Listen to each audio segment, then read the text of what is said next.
نحمده ونصلي على رسوله الكريم اما بعد فاعوذ بالله من الشيطان الرجيم بسم الله الرحمن الرحيم رب اشرح لي صدري ويسر لي امري واحلل عقدة من لساني يفقهوا قولي۔ السلام علیکم ورحمۃ اللہ وبرکاتہ۔ ناظرین، پروگرام دعا کیجئے کے ساتھ آپ کی خدمت میں حاضر ہیں۔ آج ہم انشاءاللہ آپ کے ساتھ گھریلو پریشانیوں سے نجات حاصل کرنے کی دعائیں شیئر کریں گے۔ اس موضوع پر آپ سے گفتگو ہوگی کہ کس طرح ہم اپنے خاندانی زندگی کو، اپنی معاشرتی زندگی کو خوشگوار بنا سکتے ہیں اللہ سبحانہ وتعالیٰ کی مدد کے ساتھ۔ کوشش اپنی جگہ، لیکن ہر کوشش اس وقت فائدہ مند ہو جاتی ہے جب انسان اس کے ساتھ ساتھ اللہ تعالیٰ سے دعا کرتا ہے۔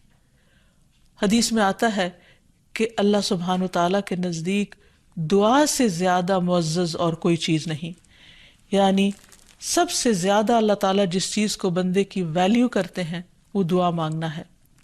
اسی طرح ایک اور حدیث میں آتا ہے کہ دعا کرنا افضل عبادت ہے، یعنی انسان جب اللہ تعالیٰ کے آگے ہاتھ پھیلاتا ہے، اپنے دل کی پکار اپنے رب کو سناتا ہے، تو دراصل وہ عبادت کی حالت میں ہوتا ہے اور ایک افضل عبادت کر رہا ہوتا ہے۔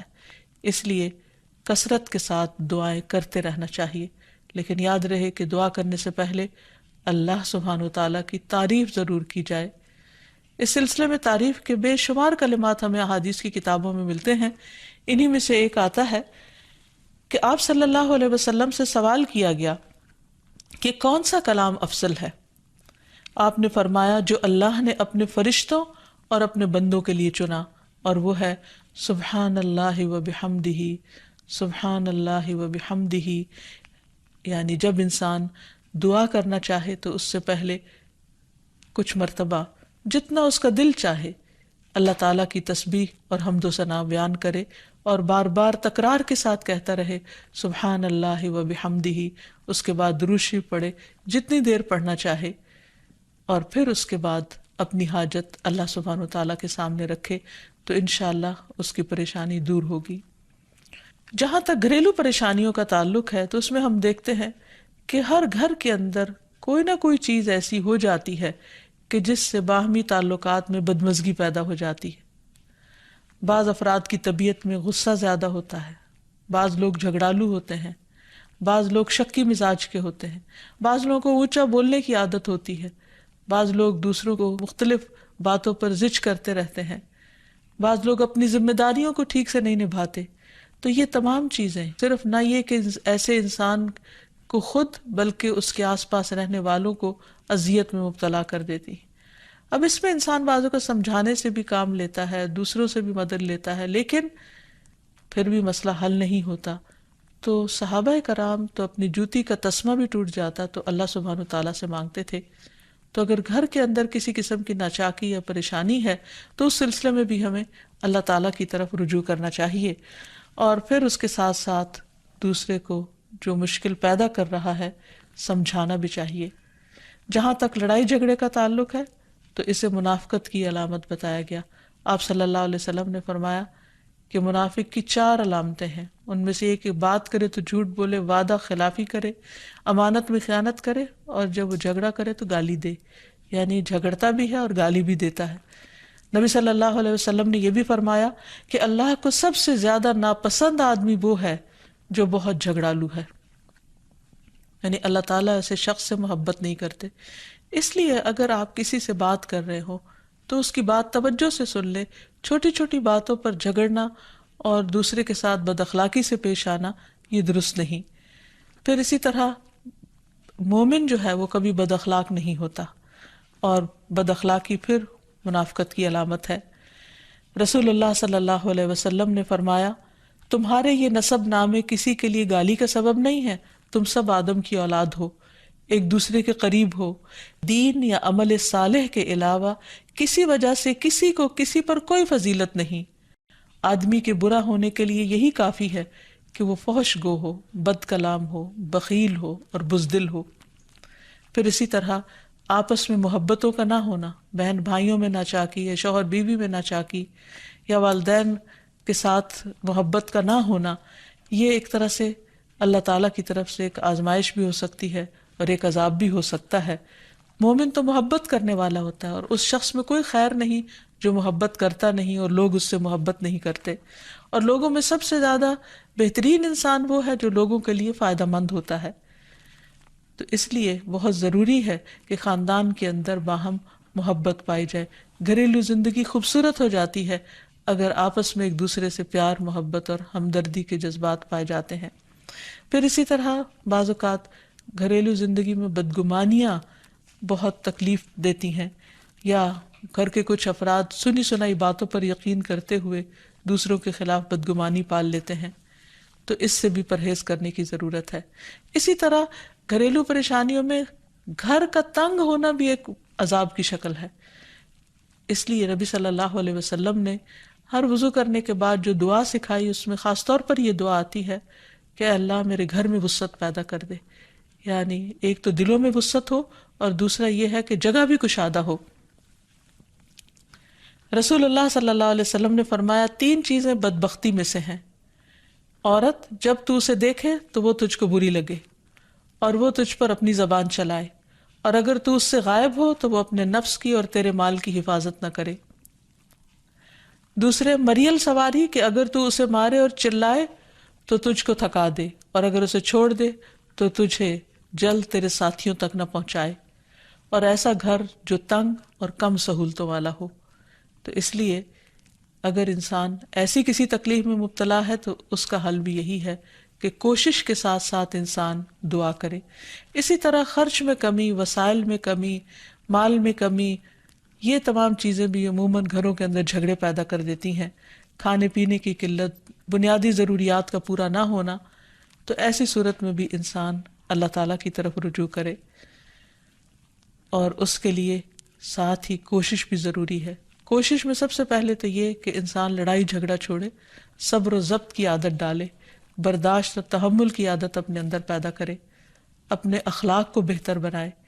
ایک حدیث کے مطابق اللہ سبحانہ و تعالیٰ جب کسی گھرانے پر خیر و برکت نازل فرمانا چاہتے ہیں تو اس گھر والوں کے اندر نرمی پیدا کر دیتے ہیں، اور ایک اور حدیث میں یہ بھی آتا ہے کہ جو نرمی سے محروم کر دیا گیا وہ ہر خیر و بلائی سے محروم کر دیا گیا۔ تو اس لیے گھر کے ہر فرد کو اپنے اپنے رویے پر غور کرتے ہوئے اپنے اخلاق کی اصلاح کرنے کی ضرورت ہے، اور دوسروں سے توقعات زیادہ رکھنے کی بجائے اپنا طرز عمل اچھا کرنے کی ضرورت ہے۔ اور گھر والوں کے ساتھ بہترین ہونا نبی صلی اللہ علیہ وسلم کی سنت ہے۔ آپ نے فرمایا تم میں سے بہتر وہ ہے جو اپنے گھر والوں کے لیے بہتر ہو، اور میں تم سب کی نسبت اپنے گھر والوں کے حق میں اچھا ہوں۔ یعنی آپ نے اپنی مثال دی کہ میں سب سے اچھا سلوک اپنے گھر والوں سے کرتا ہوں، تو تمہیں بھی اگر اچھا بننا ہے تو ایسا ہی کرنا ہوگا۔ پھر اسی طرح گھر والوں کو زیادہ سے زیادہ فائدہ پہنچانا۔ حسن بصری سے مروی ہے کہ اللہ تعالیٰ کے نزدیک پسندیدہ بندے وہ ہیں جو اپنے اہل و عیال کو سب سے زیادہ نفع دینے والے ہیں۔ پھر اسی طرح پیار و محبت سے رہنا۔ اگر لڑائی جھگڑا ہو بھی جائے یا کوئی غلط فہمی پیدا بھی ہو جائے تو اس وقت خاموشی اختیار کر لینا، مناسب وقت کا انتظار کر کے اس غلط فہمی کو دور کرنا ضروری ہے۔ پھر اسی طرح اللہ سبحانہ وتعالیٰ نے گھریلو زندگی کو خوشگوار بنانے کے لیے جو بہترین ہدایت ہمیں قرآن مجید میں دی ہے وہ ہے عفو و درگزر سے کام لینا۔ اللہ تعالیٰ فرماتے ہیں یا ایہا الذین آمنوا ان من ازواجکم و اولادکم عدوا لکم فاحذروہم وَإِن تَعْفُوا وَتَصْفَحُوا وَتَغْفِرُوا فَإِنَّ اللَّهَ غَفُورٌ رَّحِيمٌ إِنَّمَا أَمْوَالُكُمْ وَأَوْلَادُكُمْ فِتْنَةٌ وَاللَّهُ عِندَهُ أَجْرٌ عَظِيمٌ۔ اے لوگو جو ایمان لائے ہو، بے شک تمہاری بیویوں اور تمہارے بچوں میں سے بعض تمہارے دشمن ہیں، سو ان سے ہوشیار رہو، اور اگر تم معاف کرو اور درگزر کرو اور بخش دو تو بے شک اللہ بے حد بخشنے والا نہایت رحم فرمانے والا ہے۔ تمہارے مال اور تمہاری اولاد تو محض ایک آزمائش ہے، اور جو اللہ ہے اسی کے پاس بہت بڑا اجر ہے۔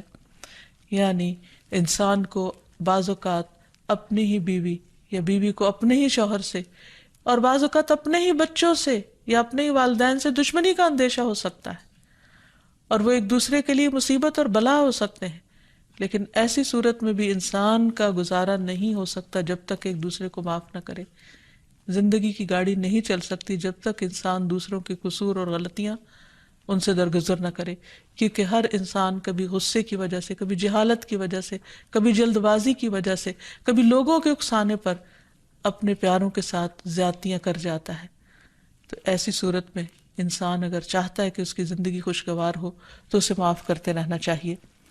نبی صلی اللہ علیہ وسلم کے اخلاق کے بارے میں جب پوچھا گیا تو حضرت عائشہ کہتی ہیں کہ آپ طعن و تشنیع کرنے والے نہ تھے، یعنی طعنے نہیں دیتے تھے، یعنی اگر کسی سے غلطی ہو جاتی تو اسے بار بار یاد نہیں کراتے تھے، فحش کام نہیں کرتے تھے، بازاروں میں چیخنے والے اور برائی کا بدلہ برائی سے دینے والے نہ تھے، بلکہ معاف کرنے والے اور درگزر کرنے والے تھے۔ اور حقیقت یہ ہے کہ جو جس کے جتنا قریب ہوتا ہے، جیسے گھر والے ہیں، اس کی غلطیاں اور اس کی کمزوریاں زیادہ سامنے آتی ہیں، اور پھر وہ ریپیٹڈلی سامنے آتی ہیں، بار بار سامنے آتی ہیں، تو ایسی صورت میں معاف کرنا بھی مشکل لگتا ہے، لیکن پھر بھی معاف کیے بغیر گزارا نہیں۔ پھر اسی طرح یہ ہے کہ انسان اگر ہمیشہ دوسروں کا حق ادا کرنے کی فکر کرے تو اس سے بھی بہت سے جھگڑے ختم ہو جاتے ہیں۔ شوہر اگر بیوی کو حق دینے والا ہو، بیوی خوشی سے شوہر کا حق دینے والی ہو، بہن بھائی ایک دوسرے کے اوپر قربانی کرنے والے ہوں، ایثار کرنے والے ہوں، تو ایسی صورت میں گھر کا ماحول بہت خوشگوار ہو سکتا ہے۔ عورت کے بارے میں فرمایا نبی صلی اللہ علیہ وسلم نے کہ عورت اس وقت تک ایمان کی حلاوت نہیں پا سکتی جب تک کہ وہ اپنے شوہر کا حق ادا نہیں کرتی۔ اسی طرح شوہر کے لیے نبی صلی اللہ علیہ وسلم کا یہ اسوہ حسنہ بہترین ہے کہ آپ صلی اللہ علیہ وسلم اپنے گھر ہوتے ہوئے اپنے گھر والوں کے کام کاج میں ہاتھ بٹایا کرتے تھے، ان کی خدمت کیا کرتے تھے۔ جب نماز کا وقت ہوتا تو فوراً نماز کے لیے تشریف لے جاتے۔ آپ اپنے چھوٹے چھوٹے کام خود کر لیا کرتے تھے۔ یعنی اس سے بھی یہ پتہ چلتا ہے کہ خوشگوار گھریلو تعلقات میں دوسرے پر بوجھ نہ بننا ایک بہت اہم نقطہ ہے، کیونکہ اگر ہر انسان اپنی ذمہ داری خود لے لے تو دوسروں کے لیے وہ خوشگوار ہو جاتا ہے۔ پھر اسی طرح گھر والوں کو اگر کوئی غم، تکلیف یا پریشانی ہو تو اس موقع پر اپنے اختلافات کو بھول کر ان کی مدد کرنا، ان کی کیئر کرنا اور ان کی دلجوئی کرنا، یہ بھی بہت ضروری ہے۔ اور حتی الوسع گھر کا ماحول خوشگوار رکھنا چاہیے، ایک دوسرے کا احساس کرتے ہوئے اور ایک دوسرے کے کاموں میں عیب نہ نکالتے ہوئے اور ایک دوسرے کو اپریشیٹ کرتے ہوئے، ایک دوسرے کی اچھی خوبیوں کو اور اچھی باتوں کی تعریف کرتے ہوئے، اور اسی طرح بعض اوقات اپنی خواہشات کو پیچھے کرتے ہوئے، کیونکہ اگر ہر انسان یہ چاہے کہ زندگی اس کے مطابق، کیونکہ اگر ہر انسان یہ چاہتا ہو کہ ہر کام گھر میں اس کی مرضی کے مطابق ہو تو یہ ممکن نہیں۔ بہت سے گھروں میں ساس بہو کا جھگڑا کس بنا پر ہوتا ہے، یا آپس میں قریبی رشتوں کا جھگڑا اور فتنہ فساد کس وجہ سے ہوتا ہے؟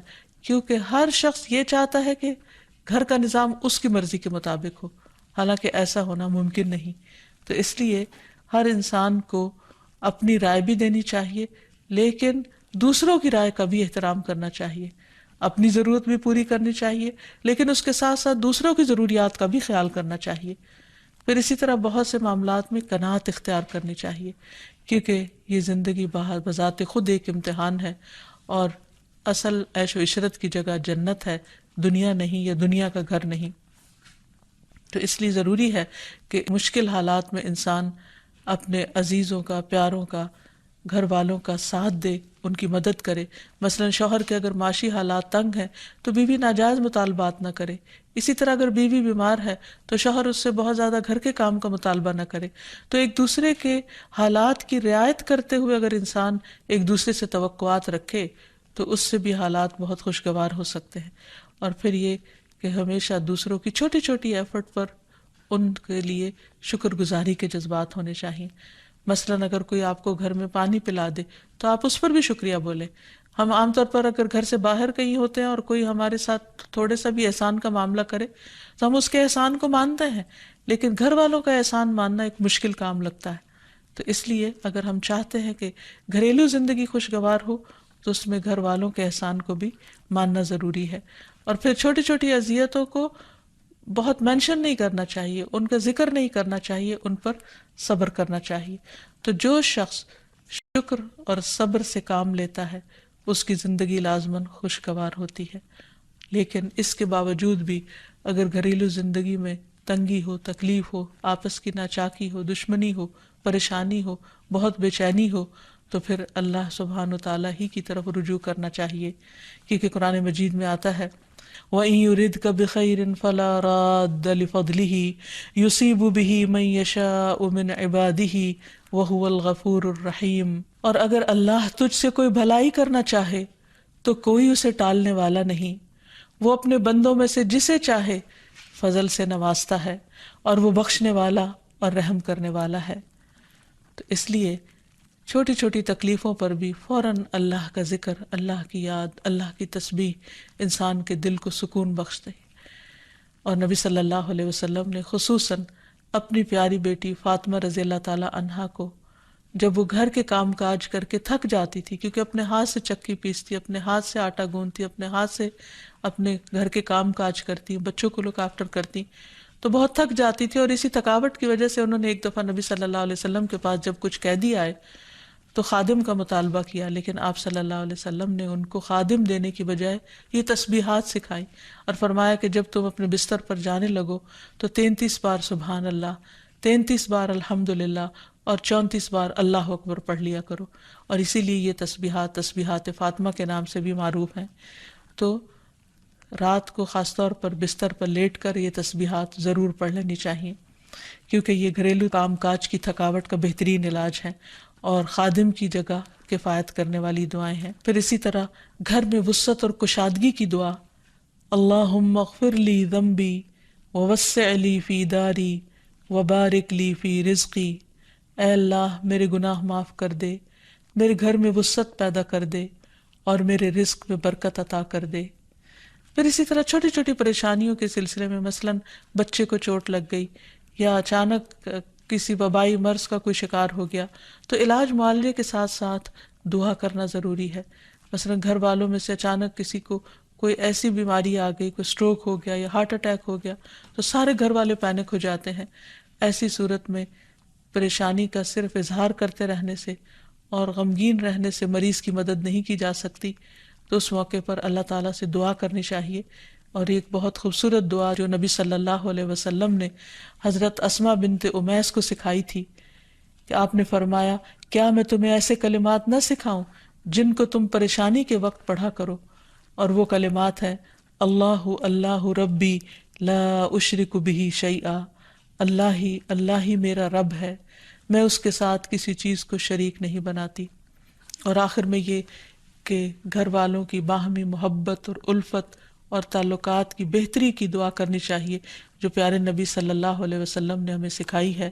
وہ دعا ہے اللہم الف بین قلوبنا واصلح ذات بیننا واہدنا سبل السلام ونجنا من الظلمات الى النور وجنبنا الفواحش ما ظہر منها وما بطن وبارک لنا فی اسماعنا وابصارنا وقلوبنا وازواجنا وذریاتنا وتب علینا انک انت التواب الرحیم وجعلنا شاکرین لنعمتک مثنین بہا قابلیہا واتمہا علینا.